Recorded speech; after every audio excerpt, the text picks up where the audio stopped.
जी अस्सलाम वालेकुम students, this is Shakeel Waris. मैं पंजाब कॉलेज आरीवाला में as a computer science department में काम कर रहा हूँ। और जैसा कि आपको मालूम है कि आप BScs फोर्थ सेमेस्टर में स्विच हो गए हैं और आप इस BScs फोर्थ सेमेस्टर में आप जो सब्जेक्ट मेरे साथ डिस्कस करेंगे या जिस सब्जेक्ट में आपका मेरे साथ इंटरेक्शन होगा वो है थ्योरी ऑफ ऑटोमेटा। बेसिकली ये सब्जेक्ट जो है ये थ्योरेटिकल सब्जेक्ट है, इसमें हम लैब का पोर्शन इंक्लूड नहीं करेंगे। हम इसमें ज़्यादातर जो चीज़ें हैं वो हम थ्योरेटिकल कॉन्सेप्ट से डिस्कस करेंगे। इसका जो कोड है वो CSI 404 है और इसका जो लेक्चर 1 है हम इसमें इंट्रोडक्शन की तरफ इसका देखेंगे। इंट्रोडक्शन में कौन कौन सी चीज़ें आती हैं और इंट्रोडक्शन में हम कौन कौन सी चीज़ों को आगे लेके आगे हम इसको डिस्कस करेंगे। सबसे पहले हम देखते हैं कि introduction to theory of automata. इसमें हमारे पास कुछ चीज़ें आती हैं, कुछ पॉइंट्स आते हैं, हमने इनको देखना है, हमने इनको स्टेप बाय स्टेप इसको हम एक्सप्लेन करेंगे। सबसे पहले हमारे पास आता है ऑटोमेटा। ऑटोमेटा के बारे में हम डिस्कस करेंगे। इसके बाद अल्फ़ाबेट्स हैं, अल्फ़ाबेट्स के बारे में देखेंगे, स्ट्रिंग्स के बारे में देखेंगे, वर्ड्स के बारे में देखेंगे, लैंग्वेजेस के बारे में देखेंगे। जैसा कि स्टूडेंट्स हम जो सब्जेक्ट डिस्कस कर रहे हैं वो है थ्योरी ऑफ ऑटोमेटा, तो सबसे पहले हम ऑटोमेटा के बारे में डिस्कस करते हैं। आइए चलते हैं, सबसे पहले इसकी डेफिनेशन डिस्कस करते हैं। बेसिकली जो ऑटोमेटा का जो वर्ड है वो ऑटोमेटन से निकला है। ऑटोमेटन का लफ्ज़ी मीनिंग ये होता है कि ऐसी चीज़ जो ऑटोमेटिकली काम परफॉर्म करती है, हम इसको ऑटोमेटा का नाम देते हैं। ज़्यादातर ये देखा जाता है कि ऐसी कौन सी डिवाइसेस हैं जो ऑटोमेटिकली अपना काम परफॉर्म करती हैं, लेकिन उन डिवाइसेस में सबसे जो मेजर डिवाइस है हमारे पास वो हमारा सिस्टम है। अगर हम अपने कंप्यूटर सिस्टम को देखें, कंप्यूटर सिस्टम में हमारा जो काम है वो सारा ऑटोमेटिकली है। हम उसको इंस्ट्रक्शन देते हैं, वो हमारी इंस्ट्रक्शन को परफॉर्म करता है। अब यहाँ पे देखें कि इसकी डेफिनेशन में देखें, समथिंग दैट वर्क्स ऑटोमेटिकली, कोई ऐसी चीज़ जो ऑटोमेटिकली अपना काम परफॉर्म करे, हम उसको क्या कहेंगे, ऑटोमेटा का नाम देंगे। अब ऑटोमेटा को समझने के लिए हम कुछ एग्जांपल्स का सहारा लेते हैं कि कुछ एग्जांपल्स के थ्रू हम इसका जो मीनिंग है या जो कॉन्सेप्ट है उसको क्लियर करते हैं कि ऑटोमेटा क्या होता है। ऑटोमेटा बेसिकली अगर हम किसी रोड पे ड्राइव कर रहे हैं तो सामने आपको कुछ सिग्नल्स विजिबल हो रहे होते हैं और उस सिग्नल पे 3 तरह की लाइट्स होती हैं, रेड, ग्रीन एंड येलो। लेकिन जो सिग्नल होते हैं वो आपकी ड्राइविंग को इंस्ट्रक्ट कर रहे होते हैं, आपके ड्राइविंग जो कंट्रोल होता है उसको मैनेज कर रहे होते हैं। जैसे कि आप देखें कि अगर रेड लाइट आपको ऑन नज़र आ रही है तो आप क्या करते हैं, रुक जाते हैं। और अगर येलो जो लाइट है वो ऑन हो जाए तो आप क्या करते हैं, आप चलने के लिए तैयार हो जाते हैं। लेकिन जब आपको ग्रीन लाइट ऑन हुई नज़र आती है तो आप क्या करते हैं, चल पड़ते हैं। यहाँ पे देखें कि आपका जो ड्राइविंग कंट्रोल है वो किसी न किसी डिवाइस के थ्रू, किसी न किसी सिस्टम के थ्रू आपका कंट्रोल हो रहा है, मैनेज हो रहा है और वो ऑटोमेटिकली काम परफॉर्म कर रहा है। वो किस सेंस में आएगा, हमारे ऑटोमेटा के सेंस में आएगा। अब इसके बाद हमारे पास हम इसमें कुछ लैंग्वेज को डिस्कस करेंगे। हमारे पास 2 तरह की लैंग्वेज आती हैं, एक फॉर्मल लैंग्वेजेस होती हैं और एक इनफॉर्मल लैंग्वेजेस होती हैं। फॉर्मल लैंग्वेज को हम सिंटैक्टिक लैंग्वेज का नाम देते हैं और जो इनफॉर्मल लैंग्वेजेस होती हैं हम इसको सेमेंटिक लैंग्वेज का नाम देते हैं। अब जो सिंटैक्टिक लैंग्वेज है या फॉर्मल लैंग्वेज क्या होती है, फॉर्मल लैंग्वेज एक ऐसी लैंग्वेज जिसमें हम प्योरली सिंटैक्स बेस्ड काम करते हैं, हम इसको फॉर्मल लैंग्वेज का नाम देते हैं। अगर हम सिंटैक्स के अकॉर्डिंग काम ना करें, यानी अपनी लॉजिक की बेस पे कुछ काम परफॉर्म करते हैं, अपनी जो मेथडोलॉजी हम यूज़ करते हुए हम जो काम करते हैं, लाइक उसमें सिंटैक्स को फॉलो करना लाजमी नहीं होता, हम उस लैंग्वेज को क्या कहेंगे, इनफॉर्मल लैंग्वेज कहेंगे। उसका सेकंड जो नेम है वो हमारे पास सेमेंटिक लैंग्वेज आता है। जी स्टूडेंट्स, इसके बाद हम डिस्कस करेंगे अल्फ़ाबेट्स। अल्फ़ाबेट्स हमारे पास क्या हैं। अल्फ़ाबेट्स की सबसे पहले हम डेफिनेशन देखेंगे। A finite non empty set of symbols, जिसको हम लेटर्स भी कह सकते हैं, इज कॉल्ड अल्फ़ाबेट्स। हम उसको क्या कहेंगे, अल्फ़ाबेट्स कहेंगे। और जो अल्फ़ाबेट्स जो डिनोट किए जाते हैं वो सिग्मा से किए जाते हैं। सिग्मा एक ऐसा सिंबल है जो हमारे अल्फ़ाबेट्स को डिनोट करता है। अब इसकी जो एग्जांपल है हमारे पास, sigma is equal to A, B।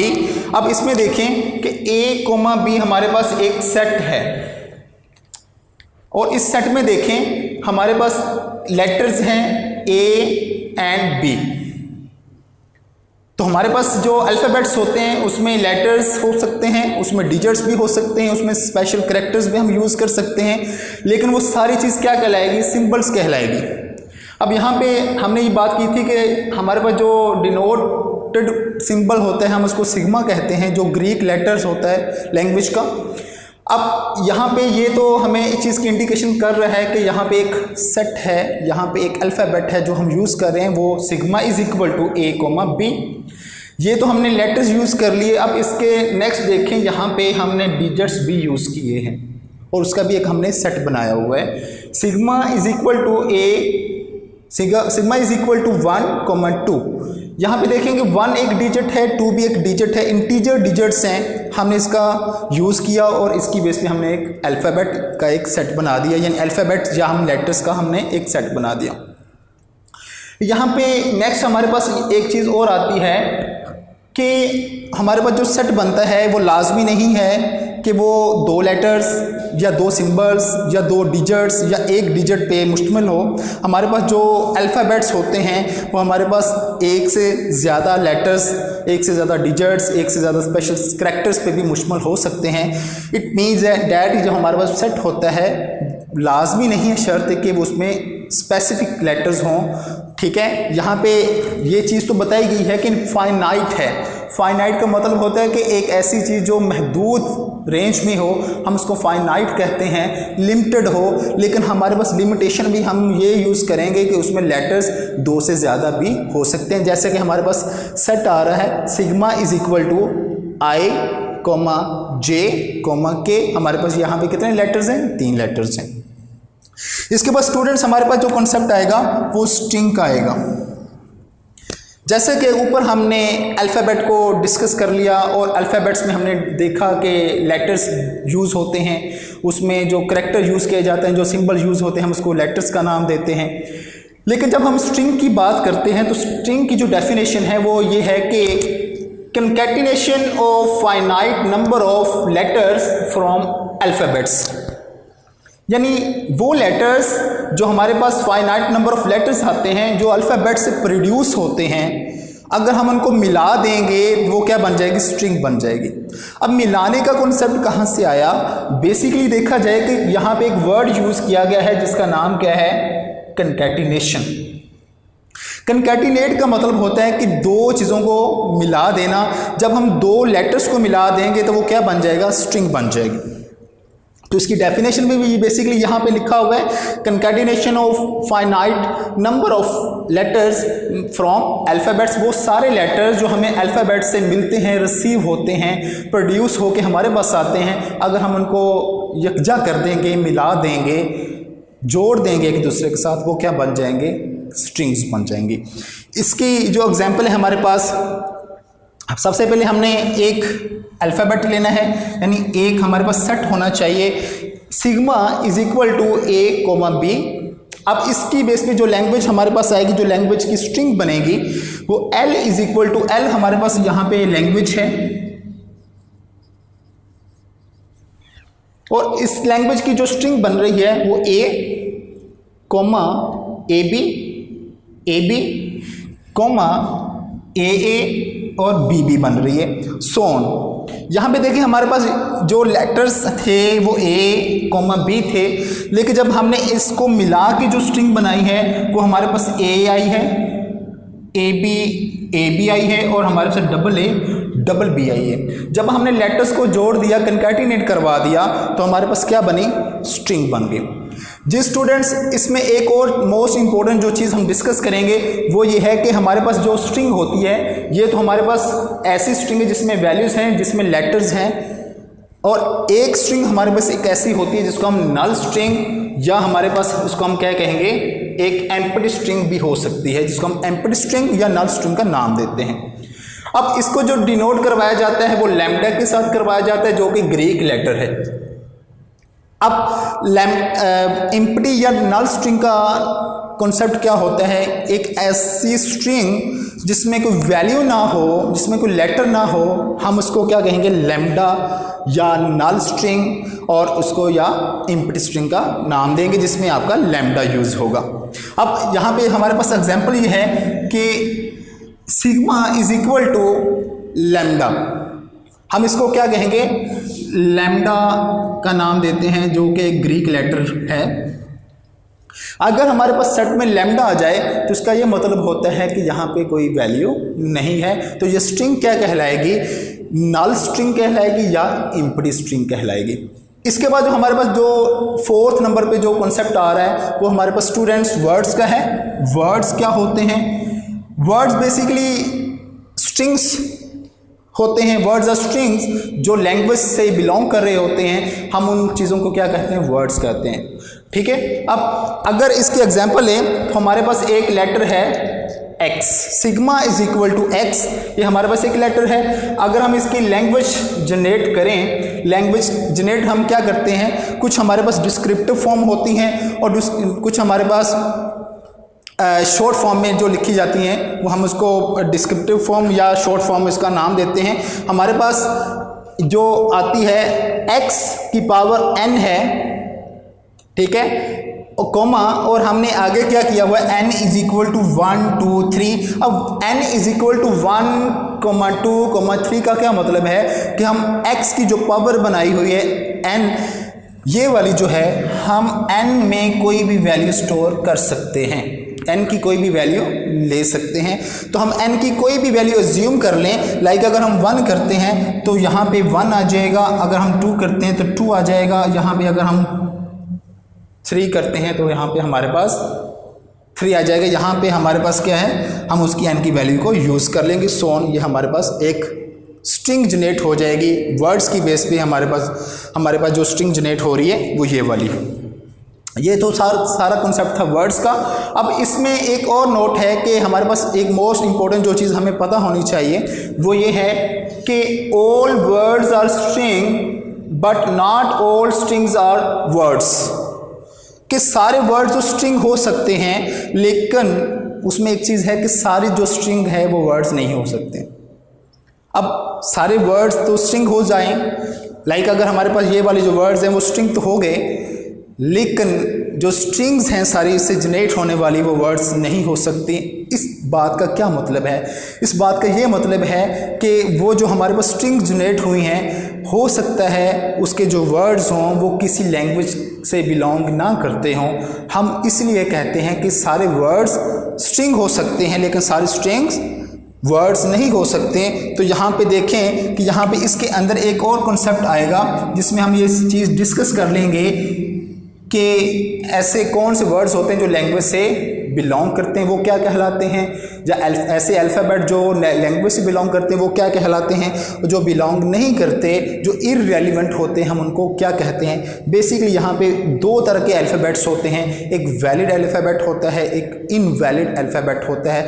Valid alphabets को हम क्या कहेंगे, एक ऐसा अल्फ़ाबेट जो किसी लैंग्वेज से रिलेट कर रहा है, हम उसको वैलिड अल्फ़ाबेट कहेंगे, और जो लैंग्वेज से रिलेट नहीं करेगा, इररेलेवेंट होगा, बिलोंग नहीं करेगा किसी लैंग्वेज से, हम उसको इनवैलिड अल्फ़ाबेट्स कहेंगे।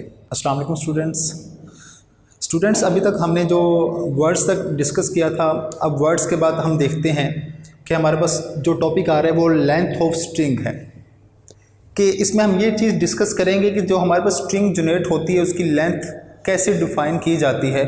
इस चीज़ को देखते हुए हम ये चीज़ देखते हैं कि length of strings denoted by this, हम इसके थ्रू हम क्या करते हैं, स्ट्रिंग की जो लेंथ होती है हम डिफाइन करते हैं, is the number of letter in the string. अब इसका क्या मतलब है कि इसमें कितने नंबर ऑफ लेटर्स यूज़ हो रहे होते हैं, तो जितने नंबर ऑफ लेटर्स स्ट्रिंग में यूज़ होंगे हम उसको इस चीज़ में, इस पार्ट में ऐड कर देंगे। इसकी जो एग्जांपल है कि हमारे पास एक अल्फ़ाबेट है, यानी एक सेट है हमारे पास, sigma is equal to a, b, इससे जो स्ट्रिंग जनरेट होती है ए बी ए, ये हमारे पास एक स्ट्रिंग जनरेट होगी, किसकी बेस पे हुई, हमारे पास इस अल्फ़ाबेट्स की बेस पे जो स्ट्रिंग जनरेट हुई है, या लैंग्वेज की बेस पे जो स्ट्रिंग जनरेट हुई है वो ये वाली है, और इसकी जो लेटर्स की तादाद है या लेंथ है वो कितनी है, वो 5 है। तो हमारे पास स्ट्रिंग की लेंथ कितनी होगी, वो 5 होगी। कितनी होगी, 5 होगी। अब इसके बाद another example, sigma is equal to B capital comma A B, जिसमें बी कैपिटल है, comma B A B and comma D. अगर हम इसकी स्ट्रिंग जनरेट करें तो हमारे पास स्ट्रिंग जो जनरेट होगी इस लैंग्वेज की बेस पे S is equal to B A B and D. अब हमारे पास जो स्ट्रिंग आ गई है वो ये वाली है, लेकिन अगर हम इसमें एक और कॉन्सेप्ट यूज करें वो है बेसिकली टोकनाइजेशन का। टोकनाइजेशन का मतलब होता है कि आपने स्ट्रिंग को क्या करना है, पार्ट्स में डिवाइड कर लेना है। अब यहाँ पे देखिए, अगर हम इस स्ट्रिंग को पार्ट में डिवाइड करें तो हमारे पास पार्ट क्या बनेंगे, पहला पार्ट क्या बनेगा, बी बनेगा। इस बी को अलहदा कर देना है हमने। फिर नेक्स्ट जो पार्ट बनेगा वो ए बी का बनाएं, जैसे कि हमारे पास लैंग्वेज में आ रहा है, वो हमारे पास ये वाला एक पार्ट बन गया। उसके बाद बी ए बी को अलहदा कर लें, वो हमारे पास एक अलहदा से पार्ट बन गया, और हमारे पास जो डी है उसको एक अलहदा पार्ट में एंटर कर दें। अब यहाँ पे देखेंगे जो वर्ड्स हमारे पास आए हैं, जो वर्ड्स के पार्ट्स बने हैं, तो हमारे पास कितने पार्ट बन गए, 1 2 3 4। तो हमारे पास स्ट्रिंग की जो लेंथ होगी वो कितनी होगी, 4 होगी। यहाँ पे स्टूडेंट्स हमें दो तरीक़ों से अपनी स्ट्रिंग की लेंथ को डिफाइन करने का सीखा है कि एक तो हम लैंग्वेज लिखते हैं, अल्फ़ाबेट्स क्रिएट करते हैं, उसकी बेस पे स्ट्रिंग जनरेट होती है, उसकी लेंथ हम डिफाइन कर देते हैं कितने नंबर ऑफ लेटर स्ट्रिंग में यूज़ हो रहे हैं। सेकंड क्या है कि हमारे पास अल्फ़ाबेट्स होते हैं, उसकी स्ट्रिंग जनरेट हो जाती है, फिर स्ट्रिंग क्या होती है, फिर हम स्ट्रिंग को टोकनाइज कर लेते हैं, पार्ट्स में डिवाइड कर देते हैं, फिर उसकी लेंथ को कंसीडर कर लेते हैं, हमारे पास लेंथ ऑफ द स्ट्रिंग आ जाती है। जी स्टूडेंट, इसके बाद हमारे पास जो टॉपिक आ रहा है वो रिवर्स ऑफ अ स्ट्रिंग है। रिवर्स ऑफ अ स्ट्रिंग क्या होते हैं कि हमारे पास एक ओरिजिनल स्ट्रिंग होती है जिसको हम क्या करते हैं, रिवर्स करके लिख देते हैं, उल्टा करके लेटर्स को लिख देते हैं, हम इसको रिवर्स ऑफ द स्ट्रिंग कहते हैं। इसको डिनोट किया जाता है REV रिवर्स, पैरेंथेसिस में हमने लिख देना है SS फॉर स्ट्रिंग। अब हमारे पास जो एग्जांपल है वो ये है कि हमारे पास एक अल्फ़ाबेट जो आ रहा है, वो जो हमारे पास लैंग्वेज आ रही है वो बेसिकली क्या है कि A, B, C। इसमें कितने लेटर्स हैं, 3 लेटर्स हैं, A, B एंड C। अगर हम इसकी बेस पे स्ट्रिंग जनरेट करें तो हमारे पास स्ट्रिंग क्या आ रही है, A, B, C। तो अगर हम इसको रिवर्स करके लिखें तो क्या होगा हमारे पास कि जो C है वो पहले आ जाएगा जो कि 3rd नंबर पे था, ये 2 नंबर पे, ये 1 नंबर पे। अब जो B है वो 2nd नंबर पे है। अगर हम ओरिजिनल में लिखें या रिवर्स करके लिखें वो सेम अपनी लोकेशन पे आएगा, B एज इट आ जाएगा यहाँ पे, फर्स्ट पे ये हो जाए, 2nd पे आ जाएगा। जो A 1 नंबर पे था, 1 लोकेशन पे था, वो किस लोकेशन पे चला जाएगा, 3rd लोकेशन पे चला जाएगा। ये क्या बन जाएगा, रिवर्स ऑफ द स्ट्रिंग बन जाएगा। स्टूडेंट्स, इसके बाद हमारे पास जो 5th टॉपिक आ रहा है अकॉर्डिंग टू द कंपोनेंट्स या contents of the theory of automata, जो हमने इंट्रोडक्शन में डिस्कस किया था, उसमें है लैंग्वेजेस। सबसे पहले हमारे पास लैंग्वेज की जो फर्स्ट एग्जांपल आ रही है वो ये है कि लैंग्वेज L, हमारे पास एक L लैंग्वेज है of string that doesn't start with A, यानी उस लैंग्वेज की जो स्ट्रिंग जनरेट होगी वो A लेटर से स्टार्ट नहीं होगी। अब यहाँ पे हमारे पास लैंग्वेज क्या है, sigma is equal to A, B, C। हमारे पास 3 लेटर्स हैं यहाँ पे।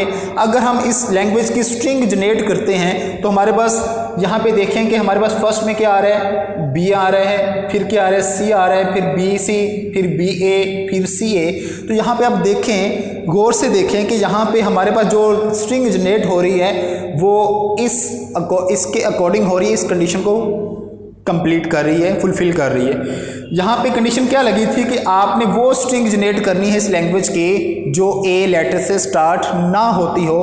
तो स्टूडेंट्स, यहाँ पे कोई भी जो स्ट्रिंग है यानी जो आपकी स्ट्रिंग है वो A लेटर से स्टार्ट नहीं हो रही। इसके बाद हम एक और लैंग्वेज को देखते हैं।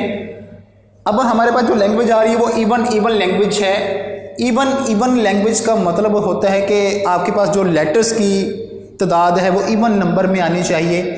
स्टूडेंट्स, यहाँ पे एक चीज़ मैं और बताता जाऊँ, अगर हमारे पास नंबर ऑफ एज 0 हों और नंबर ऑफ़ बीज भी ज़ीरो हों तो हम उस स्ट्रिंग में लैम्डा यूज़ करेंगे।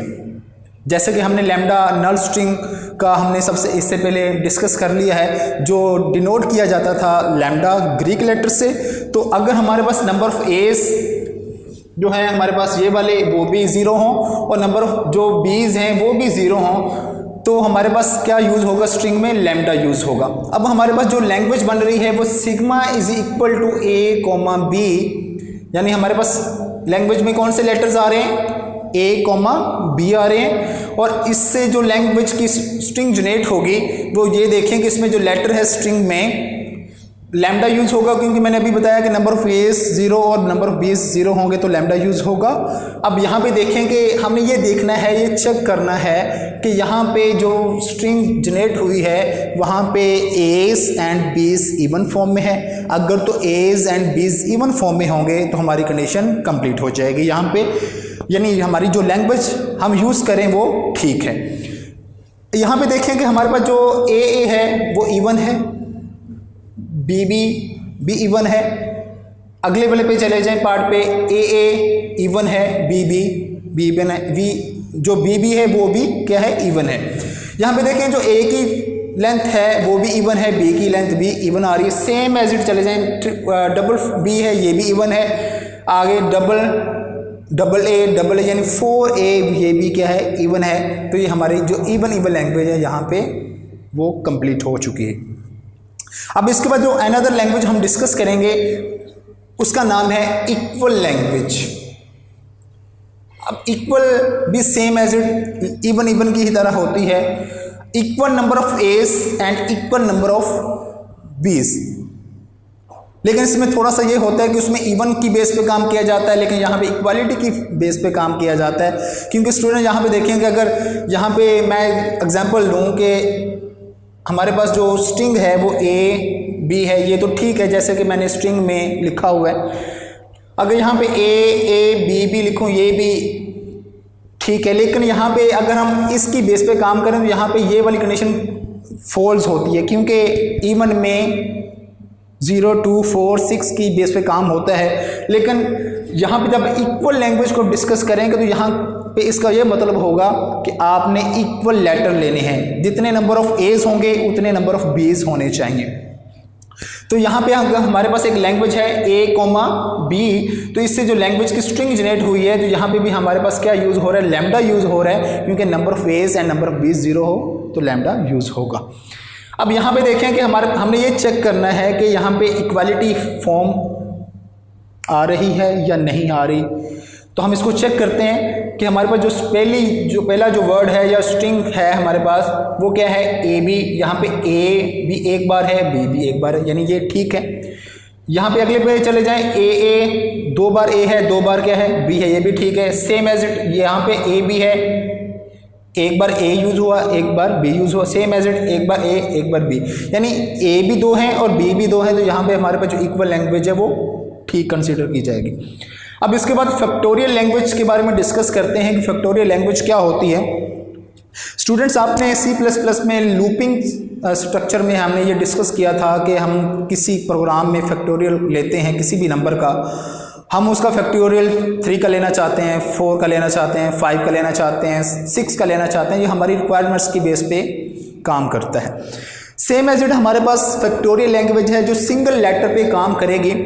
यहाँ पे देखिए हमारे पास जो लैंग्वेज है वो सिग्मा इज इक्वल टू ए है, SAN का फैक्टोरियल, और n की वैल्यू को हम कंसीडर कर लेंगे।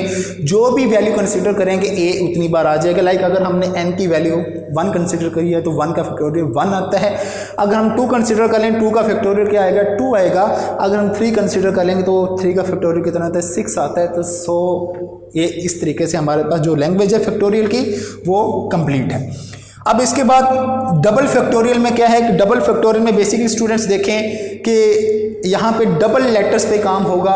डबल लेटर की बेस पे हम फैक्टोरियल लैंग्वेज यूज़ करेंगे। लेकिन जब सिंगल फैक्टोरियल यूज़ किए थे, यानी फैक्टोरियल सिंपल यूज़ किए तो उसमें सिंगल लेटर आया था, लेकिन डबल में हम डबल लेटर यूज़ करेंगे। ये माइनर सा चेंज है फैक्टोरियल और डबल फैक्टोरियल लैंग्वेज। यहाँ पे देखें कि हमारे पास जो लैंग्वेज आ रही है वो A, B है, एस ए एन का फैक्टोरियल और बी एन का factorial, N is equal to कोई भी वैल्यू हम इसकी ज्यूम कर लेंगे और ज्यूम करने के बाद हमारे पास जो भी वैल्यूज आएंगी उनका हम फैक्टोरियल दोनों का लेंगे, ए का भी लेंगे और बी का भी लेंगे। फिर सो एज इट वो वहाँ पे ए की वैल्यू भी और बी की वैल्यू भी वहाँ पे प्रिंट होती जाएगी। स्टूडेंट्स, आज का जो फर्स्ट लेक्चर था हमारा थ्योरी ऑफ ऑटोमेटा का, उसमें हमने ये डिस्कस किया कि हमारे पास ऑटोमेटा का क्या मतलब होता है, उस अल्फ़ाबेट्स क्या होते हैं, स्ट्रिंग्स क्या होती हैं, वर्ड्स क्या होते हैं, और हमने उसमें डिफरेंट लैंग्वेज को डिस्कस किया।